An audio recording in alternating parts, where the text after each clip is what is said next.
In the summer of 416 BC, during a truce with Sparta at the height of the Peloponnesian War, Athens sent an army of at least 3,000 men to subjugate the tiny island state of Melos.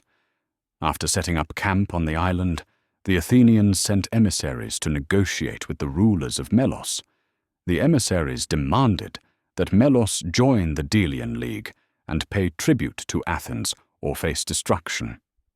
The Melians rejected the ultimatum.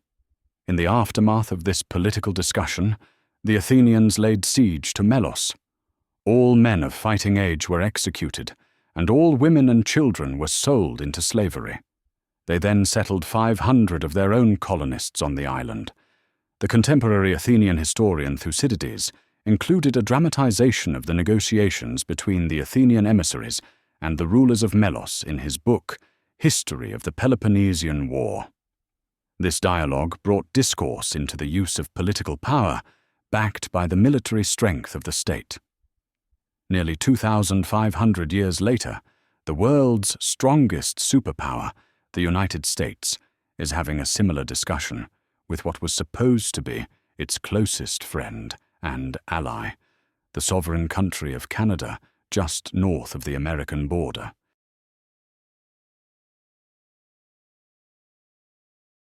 The location is Ottawa, Canada, in the Canadian Parliament building. A formal meeting is underway between representatives of the United States and Canada, convened at the request of the American delegation. The United States, represented by a high-ranking diplomat, is proposing a shift in Canada's political future, to give up its sovereignty and join the United States as the 51st state. The Canadian delegation and various representatives are present to discuss the proposal. Thank you for welcoming me and my colleagues to Ottawa. We understand this is a difficult conversation, but we firmly believe that it's one of great importance. The world is changing rapidly. Nations are facing unprecedented economic, security, and environmental challenges. The global landscape, as we know it, is shifting, perhaps irrevocably. The United States has been and will continue to be a world leader, but that leadership is not guaranteed. In fact, the future may be less certain than any of us would like to admit. That's why we believe this discussion is timely. We believe it's in Canada's best interest to consider the possibility of joining us as the 51st state. I appreciate your candor, but I must admit, I find this proposal deeply unsettling. Our sovereignty, our independence, it's a cornerstone of what it means to be Canadian. The idea that Canada would relinquish this for the sake of becoming a state in another country, no matter how powerful that country may be, raises far too many questions. I don't know how you expect us to even begin a conversation about this. I understand, and I want to be clear. This is not a request for you to abandon your identity. We're not asking you to change who you are, but rather to join a broader entity that can provide you with greater security, economic prosperity, and a more resilient future. What we're offering is an opportunity for Canada to strengthen its position on the world stage, not only as a friendly neighbor, but as an integral part of the most powerful country on earth. Let me understand you correctly. You're asking us to give up our sovereignty and become a state of the United States? This is not some hypothetical arrangement. You're talking about fundamentally changing the political structure of our nation? Are you suggesting that Canada, with its long history of self-governance, should just accept a political union that erases its status as an independent nation? I'm suggesting that it's an opportunity for both of our nations to face the future together. Right now, Canada is a middle power in a world of superpowers. You're doing well, no doubt, but what if you could do even better? Canada could have more influence, more resources, more security by becoming a part of the United States. Your resources, your vast land, your natural wealth, your people, could be a critical part of a stronger union. By joining us, you would be in a position to contribute to global leadership rather than playing the role of an observer from the sidelines. We've had more than a century of successful independence. We've maintained our social safety nets, our healthcare system, our global reputation. We've managed to keep a balance between our ties to the United States and our unique role on the global stage. And I assure you, we are not a middle power. We are a sovereign nation. That matters. It's in the fabric of who we are. I'm not sure if you realize how sensitive this topic is.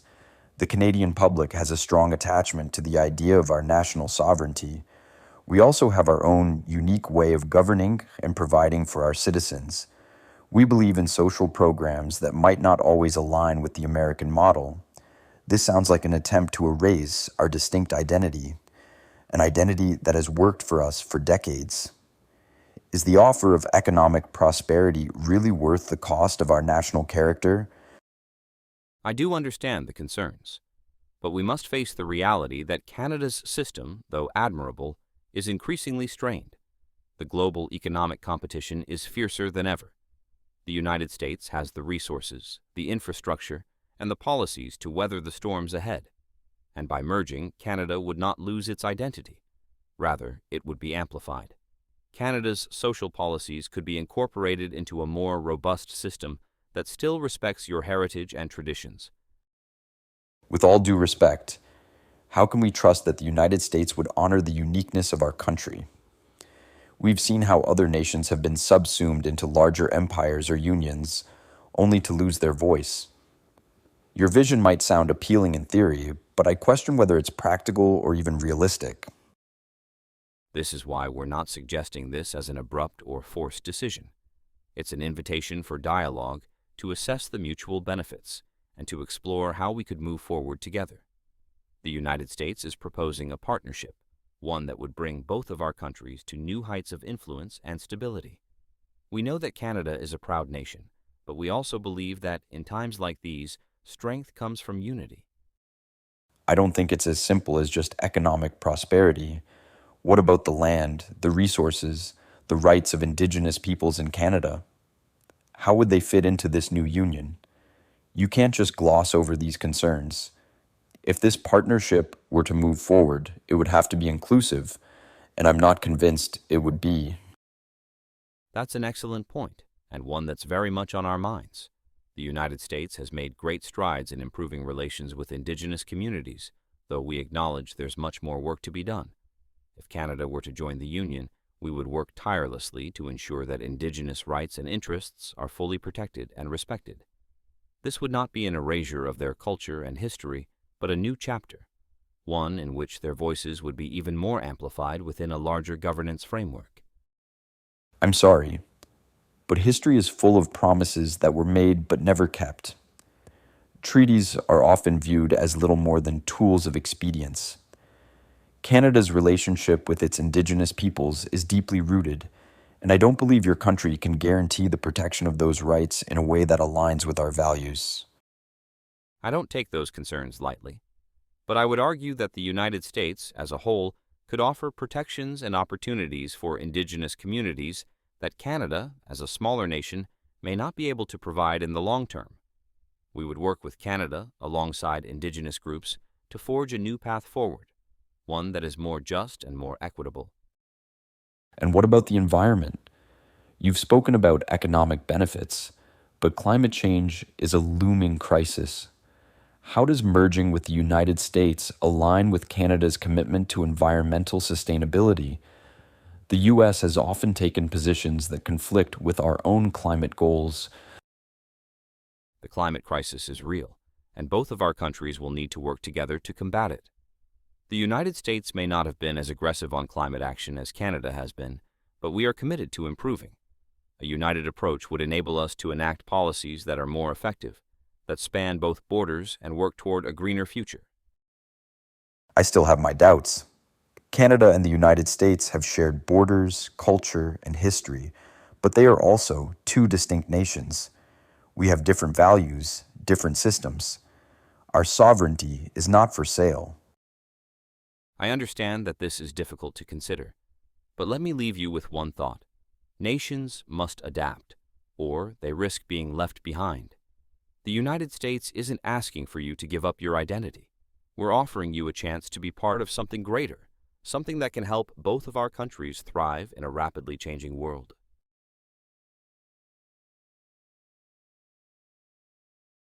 The meeting continues in the Canadian Parliament. Tension is palpable, but the conversation remains civil. The American ambassador's proposal has raised several concerns, especially among the Canadian leadership.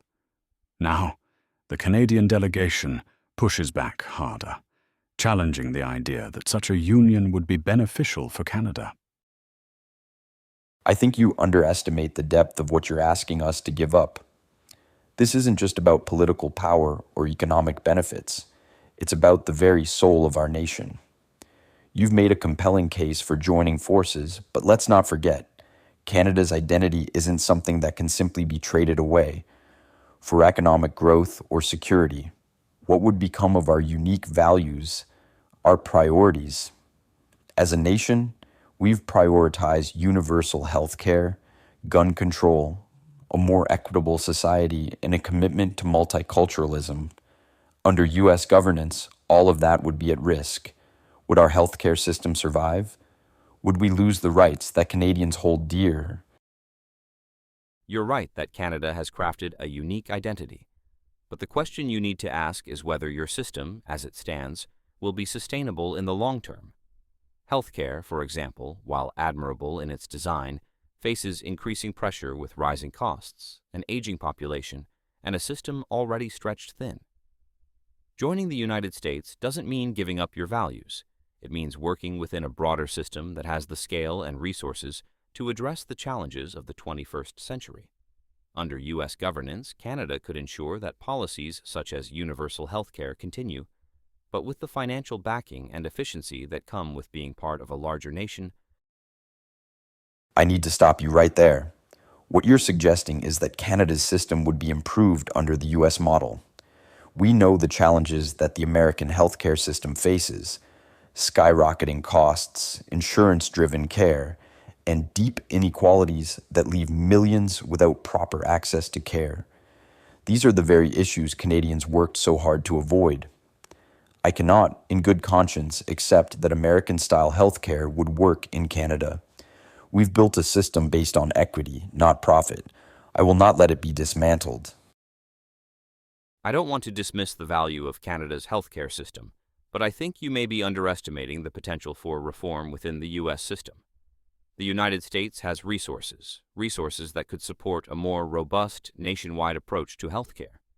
Through a merger, Canada could push for reforms that would ensure the protection of healthcare access for all, while also benefiting from a larger pool of funding and innovation. Instead of remaining isolated, Canada could be an integral part of a comprehensive healthcare solution. You continue to insist that the U.S. model could somehow be adapted to Canadian values, but I'm skeptical. Canada has the freedom to implement progressive policies that reflect the will of its people, policies that are often at odds with the American political system. Take our environmental policies, for example. Our carbon pricing, commitment to renewable energy, and environmental regulations are fundamentally different from the federal approach to climate change in the U.S. The thought of being subsumed into a system that has historically been more hostile to climate action is concerning. The U.S. position on environmental policy has been evolving rapidly. I understand your concerns, and I agree that the federal government has not always been as proactive as it could have been on climate change. A merger with the United States would give Canada a seat at the table in these conversations, allowing you to drive change from within. You would no longer be at the mercy of Washington's inertia, but rather an active participant in shaping U.S. policy. Active participant, or just another province fighting for attention amidst a federal system that doesn't prioritize the environment? We have seen firsthand how much influence Canada has in shaping U.S. policy, especially when it comes to climate change. But to be part of the Union? I fear that Canada would simply be another voice in a sea of states where the oil and gas lobby holds much more power than the concerns of ordinary Canadians. How would you ensure that the very environmental protections we cherish won't be eroded by the interests of states with a history of undermining these policies? This is precisely why Canada's participation is vital. You would be able to work within the federal framework to ensure that environmental policies are not just maintained but expanded. As a state, you would have direct influence over the U.S. federal government's policies, which could ensure that both Canadian and American interests are represented. There is power in unity. The ability to work together as one is a greater tool for change than working separately. Power? You talk about power as if it's an unqualified good. But power without balance can lead to domination. Canada's relationship with the United States has always been one of mutual respect and collaboration, but that's not the same as subjugation. When we are a state, what would happen to our political voice? Would we be allowed to continue having our own distinct political systems? Could we still have the same levels of autonomy and governance that we have now? You're asking the right questions, and let me be clear. Canada would maintain a significant degree of autonomy in many areas. You would have senators, congresspeople, representation in the U.S. federal system. Your ability to advocate for policies important to Canadians, like universal health care, climate change, and social programs, would not disappear. In fact, it would be stronger, given the federal resources you'd be able to tap into. You would not be absorbed into the system in a way that erases Canada's identity. You would amplify it. Senators and congresspeople, those positions would still ultimately be subject to the constraints of the U.S. federal system. How would we ensure that the priorities of Canadians are not drowned out in the larger American system? We've seen how power dynamics in the United States have led to gridlock in Congress, and the way American states with more conservative ideologies often overrule progressive policies in other areas. Could we, as the 51st state, really maintain our political independence within such a system? Think about the potential power that comes from being inside the system rather than outside of it. Instead of being a voice outside, fighting to be heard, Canada would have direct access to all the decision-making apparatus of the United States. With that power, you can advocate for policies that benefit Canadians. There would still be disagreements, but those disagreements would be part of a larger conversation that works toward solutions, rather than simply opposing each other from opposite sides of the border.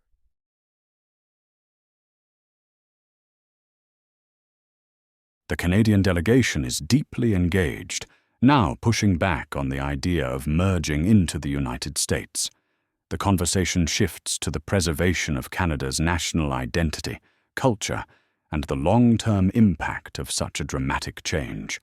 The U.S. delegation maintains their stance, but the challenges are becoming clearer. The tone of the conversation is now more solemn, with both sides grappling with the implications of the proposal. You speak of economic prosperity and security, but you fail to address the intangible, yet crucial elements of Canadian identity. Being Canadian is more than just a set of policies or a national economy. It's about who we are as a people, our sense of community, our multicultural fabric, and the way we prioritize fairness, inclusivity, and compassion. Those values have shaped our society and made Canada a beacon of hope for so many around the world. Can the United States, with its diverse but very different political and social structures, truly respect these values? Or would they simply become diluted under the pressures of a far larger and more complex system? I hear your concerns. I really do. Canada's national identity is undeniably special, and I don't want to diminish that.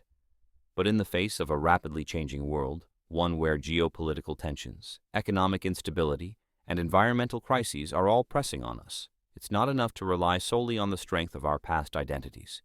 The future demands a reimagining of how nations come together and collaborate.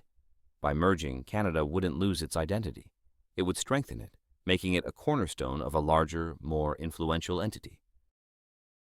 You make a compelling argument for unity, but this isn't just a matter of progress. Canada's commitment to a welcoming and inclusive society cannot be seamlessly integrated into the U.S. system.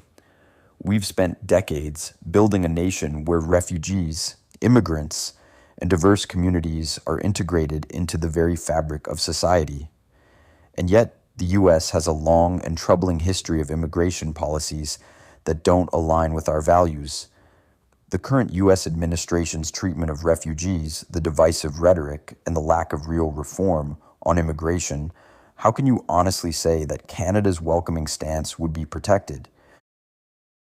I won't pretend that the United States is perfect when it comes to immigration, but we're currently taking important steps to reform immigration policies. And let's not forget, Canada's own immigration system is deeply tied to the U.S. 1/3 of Canada's immigrants come from the United States. We share a deep cultural exchange, and your approach to immigration is something the U.S. admires.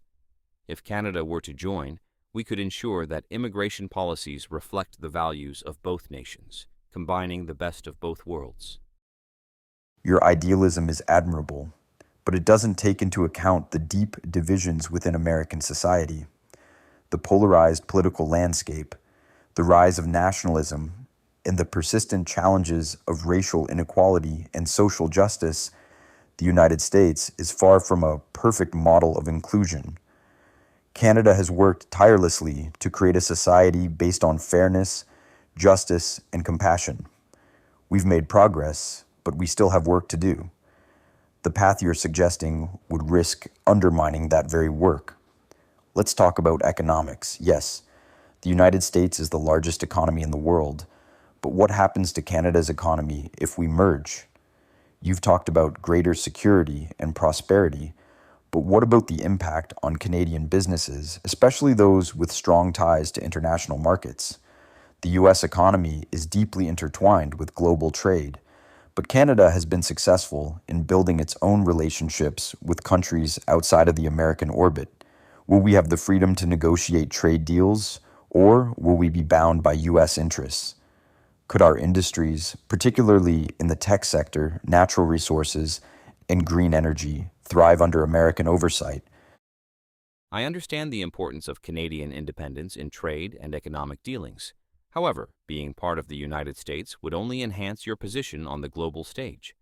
Think about the power of negotiating trade deals from within the world's largest economy.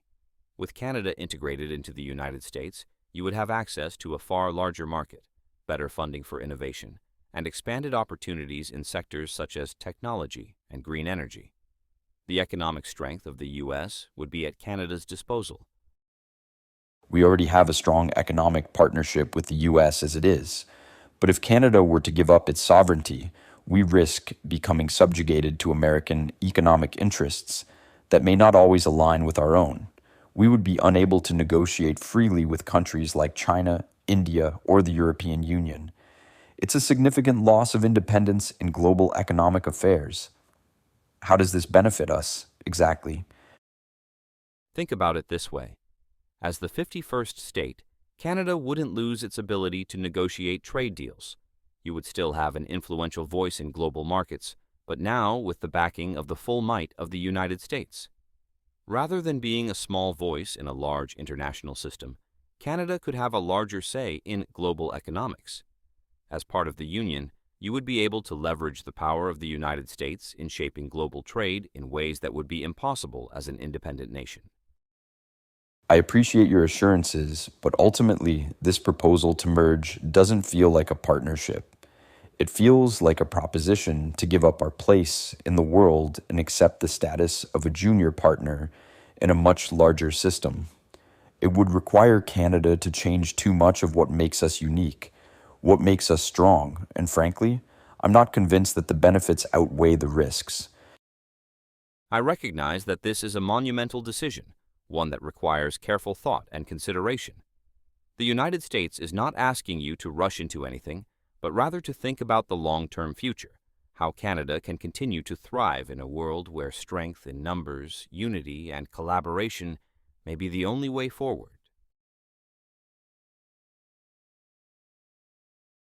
The room in Canada's Parliament is silent. Tensions have reached their peak as the conversation now shifts from ideological and political concerns to the raw reality of power dynamics. The U.S. delegation, having failed to convince the Canadian representatives through arguments of economic prosperity, security, and future collaboration, now shift tactics. The U.S. delegation, though maintaining a calm exterior, make it clear that the stakes have risen considerably, and there's likely only one outcome from their meeting. We have listened to your arguments and considered the future of Canada in light of your proposal. I must admit, it is a tempting thought, joining forces with the largest economic power in the world, benefiting from the scale and resources that come with being a part of the United States. But as I've made clear throughout this dialogue, Canada's sovereignty, our values, and our identity as a nation are not something we take lightly. This is not just a political decision. It's a decision about who we are, who we want to be, and the future we envision for our children and grandchildren. But let me be clear, Canada will not surrender its sovereignty so easily. We have built a nation based on peace, fairness, and respect for all cultures. We will not allow those values to be dismantled by a proposal that would strip us of our ability to determine our own destiny. I understand your passion for Canada's independence, and I respect it. But this is not just a matter of ideals. This is a matter of survival for both Canada and for the United States. The global landscape is changing. Power structures are shifting. While Canada may feel that it can continue to exist on its own, I must tell you that the world is moving in a different direction. The United States, as it stands, is the pillar of stability in a turbulent world, and Canada's continued independence in such a volatile environment poses significant risks, not just to you, but to the security and stability of North America. Canada cannot afford to remain a small player in the global arena, not with the kinds of challenges we face. I have tried to appeal to your sense of economic pragmatism, security, and future prosperity, but now I must be frank. The United States has made its intentions clear, and we are not prepared to wait forever for a decision that could undermine the stability of the continent. Are you implying that the United States would resort to force if we refuse this proposal? Is that what this is about? I am not implying. I am stating that we cannot rule out any option if Canada decides to reject the natural course of history. This is not a threat. This is reality. The United States cannot afford to have a weak and fragmented North America. If Canada insists on remaining outside the United States, the consequences could be dire, not just for Canada, but for the region as a whole. The world is moving towards greater unity, towards blocs of powerful nations. Canada cannot stand alone in such a world without risking its own collapse. Let's be very clear. The idea that military force would be used to bring Canada into the fold is not only unacceptable, it is unthinkable. Canada has stood on its own for over 150 years. We stormed the beaches of Normandy with our American brothers on D-Day at the start of the Western Campaign to end the Second Great War. We went into Korea and tried and failed with our American counterparts in attempting to keep all of Korea free. During the Iran hostage crisis, it was the Canadian embassy that held American diplomats at her own peril, eventually getting them back home safely. The Gulf War, Afghanistan, we were there, side by side. In large part, these were not our fights, they were yours. Yet, we showed up every time when called upon in order to see that our partners on our southern border, our closest ally, our best of friends, was not alone in time of crisis. I understand your pride, and we Americans will always be thankful to our northern friend and ally for their support when we needed them most. But pride alone cannot secure a nation's future. History has shown us that when powerful nations decline to act, they put their people at risk. Canada is a powerful nation, but you are small in comparison to the United States. Your economy, your military, and your strategic position, these are factors that simply cannot be ignored. The United States would not want to resort to force, but if Canada resists the inevitable, we may be forced to take action. You underestimate the resilience of this country. We are not so easily intimidated. Canada has a long history of maintaining its sovereignty in the face of external pressures. We will not bend to the will of a superpower simply because it demands it. And let me make one thing clear. The use of military force would not go unchallenged. Our people are united, and we will defend our independence with every tool at our disposal. I'm not here to threaten, but let's not confuse pride with practicality. The U.S. government is prepared to act in the best interests of North America, and that includes ensuring the stability of the region. If Canada refuses to accept the offer of unity, it risks isolation. It risks falling into a state of vulnerability that will leave it exposed to forces both internal and external. The time for discussion at some point will cease. You ask us to consider the future of our nation. You ask us to make a decision that will shape our destiny, but you fail to see that the choice we face is not just about survival in an uncertain world. It's about the kind of world we want to live in and the kind of future we want to build for our people. Canada may be smaller than the United States, but we are not insignificant. Our values, our people, our land, they matter, and they will not be dictated by external forces, no matter how powerful. You speak of inevitability, but Canada does not operate under the laws of inevitability. We operate under the belief that we can shape our own future.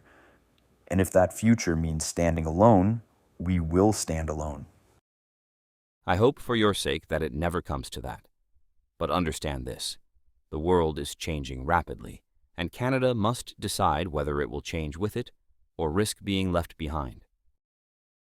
We believe by the tone and conviction of our arguments here today that we've answered your question.